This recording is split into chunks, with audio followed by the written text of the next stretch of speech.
Hello, my name's Andrew Gravitt. I'm the pastry chef at the Langham Hotel, and we're going to make our apricot and vanilla jam.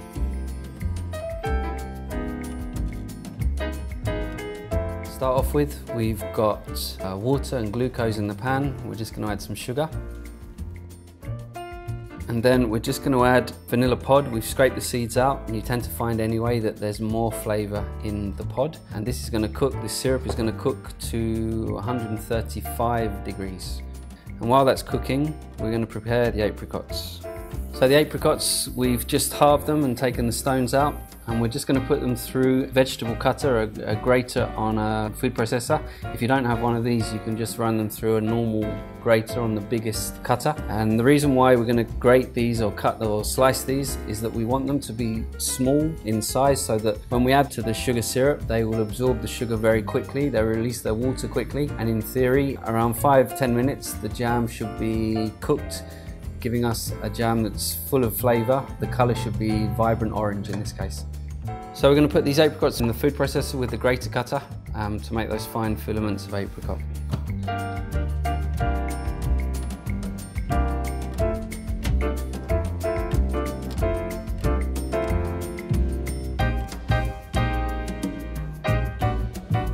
So there the apricots are grinded down to the filament and ready to add to the syrup when it's got to its 135. So now the syrup has reached 135 degrees, we're going to add in the chopped apricots. Just being careful as it might splash a little as we add them. So now what will happen is, as it cooks, the apricots are going to release their water. That's going to evaporate. As it's cooking, you're going to find that there's going to be a scum that will come up on top of the apricots, and this we're just going to use a ladle to take this off. We want to cook this as quickly as possible so that the heat from the electric stove or from the gas is as full on as possible. The quicker that you cook this, the fresher flavour the jam should have. So you can see there's just a foam coming on top of the jam. We're going to try and remove that without taking too much of the apricots out. So now the jam's just reached 105 degrees. We're going to add the pectin inside. We're going to give it a quick boil just to finish cooking the pectin off. This is an apple-based pectin, just mixed with a bit of water and sugar that we've just quickly heated in the microwave. It needs just a little boil in the jam and it's ready.